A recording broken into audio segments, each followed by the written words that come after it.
a human child is born, and for quite a long time, it's a consumer. It cannot be consciously a contributor.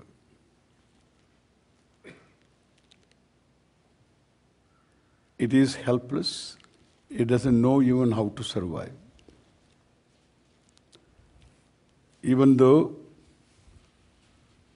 it is endowed with an instinct to survive.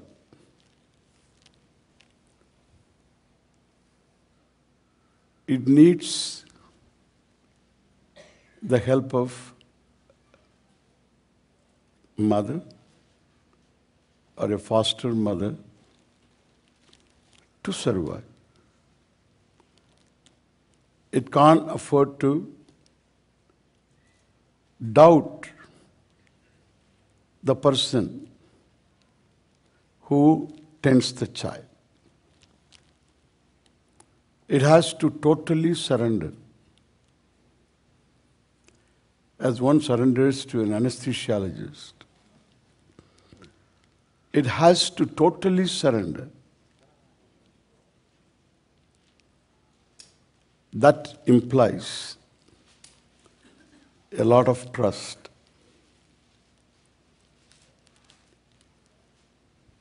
That implies the trusted person won't violate the trust. As the child grows, it begins to discover that the person trusted is violating the trust. He doesn't know even the word violation. Therefore, it has to blame itself. A wordless blame, which is more difficult to really resolve. A wordless self-blame. As the child grows to become an adult, so far it has been a consumer, but the growth of a human being lies in his or her capacity to contribute, to be a contributor. One cannot contribute unless one feels secure. One feels big. One feels I have enough. To be compassionate is not a joke. It's not that simple. One has to discover a certain bigness in oneself. That bigness should be centered on oneself. Not in terms of money, not in terms of power you wield, not in terms of any status that you can command in the society. But it should be centered on oneself. The self, you are self-aware. On that self, it should be centered, a bigness, a wholeness. Otherwise, compassion is just a word and a dream. You can be compassionate occasionally. More moved by empathy than by compassion. Thank God we are empathetic. When somebody is in pain, we pick up the pain. In a Wimbledon match, final match, these two guys fight it out. Each one has got two games. It can be anybody's game. What they have sweated so far has no meaning. One person wins. The tennis etiquette is both the players have to come to the net and shake hands. The winner boxes the air and kisses the ground, throws his shirt as though somebody is waiting for him. And this guy has to come to the net. When he comes to the net, you see his whole face changes. It looks as though he is wishing that he didn't win. Why? Empathy. That's human heart. No human heart is denied of that empathy. No religion can demolish that by indoctrination. No culture, no nation, and nationalism, nothing can touch it because it is empathy. And that capacity to empathize is the window through which you reach out to people. You do something that makes the difference in somebody's life. Even words, even time. Compassion is not defined in one form. There is no Indian compassion. There is no American compassion. It transcends nation, gender, age. Why? Because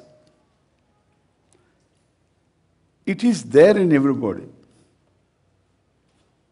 It's experienced by people occasionally. Then this occasional compassion, we are not talking about.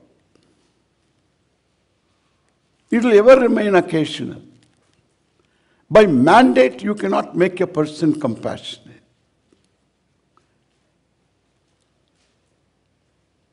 You can't say, please love me. Love is something you discover. It's not an action. But in English language, it is also an action. I will come to it later. So one has got to discover a certain wholeness. I am going to cite the possibility of being whole, which is within our experience, everybody's experience. In spite of a very tragic life, one is happy in moments which are very few and far between. And the one who is happy, even for a slapstick joke,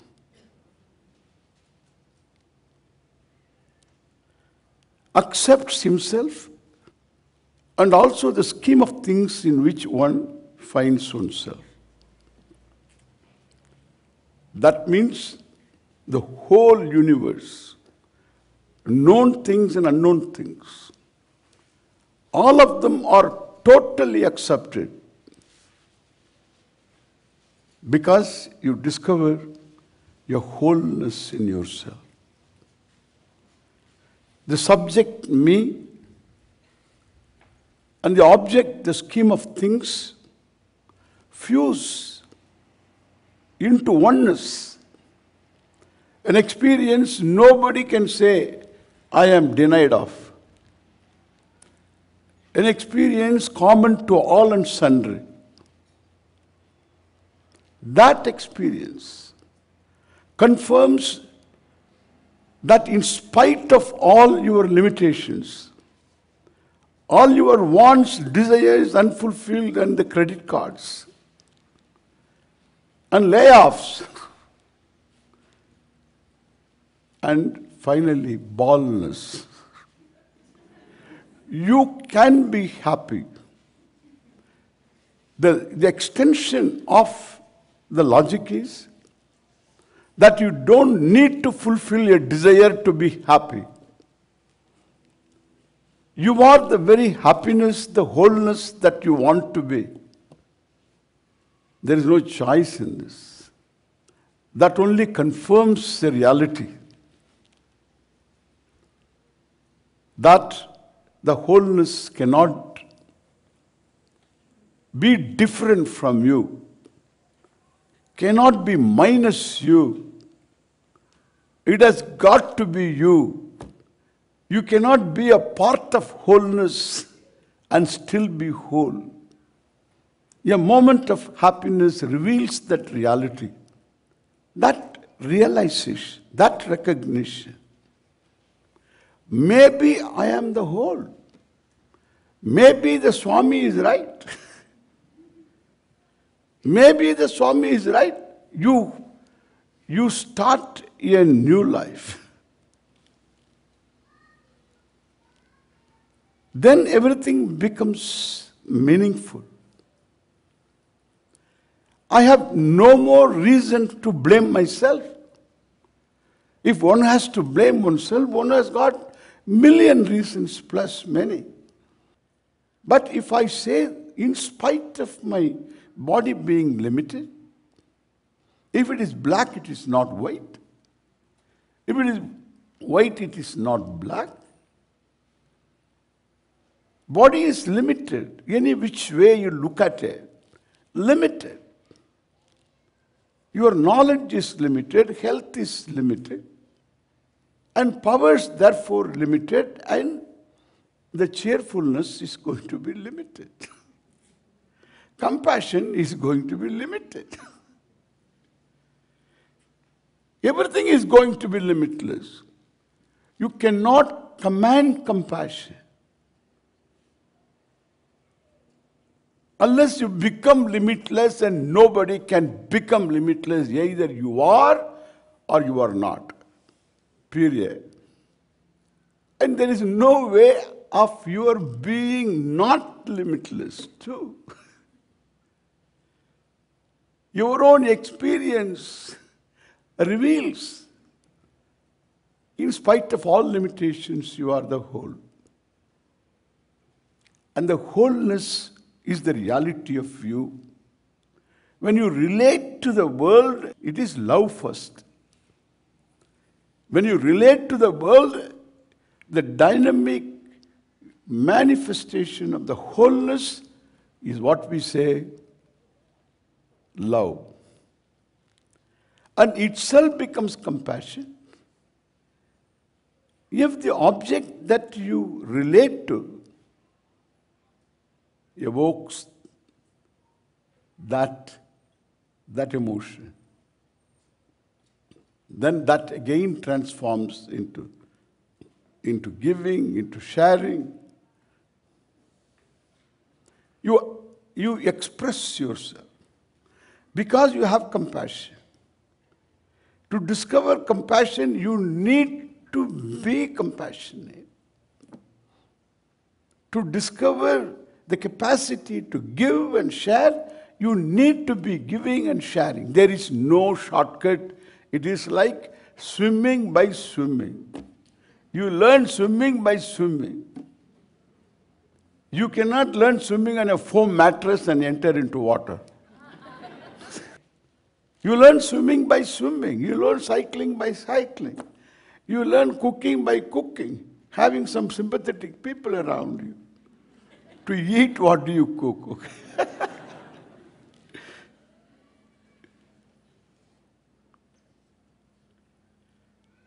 And therefore, what I say,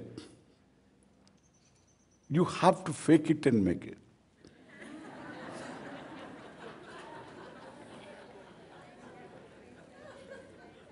You need to. My predecessor meant that. You have to act it out.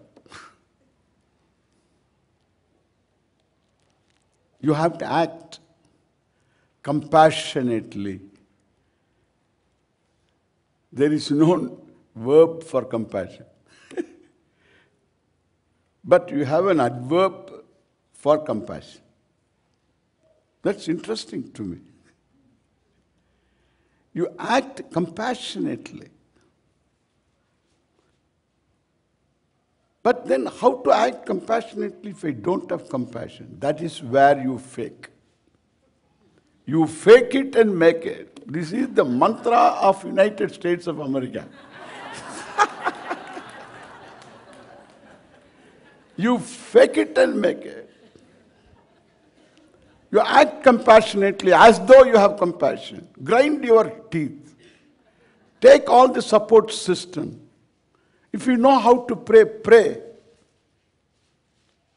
Ask for compassion. Let me act compassionately. Do it. You'll discover compassion and also slowly a relative compassion. And slowly, perhaps, if you get the right teaching, you will discover compassion is a dynamic manifestation of the reality of yourself, which is oneness, wholeness, and that's what you are. With these words, thank you very much.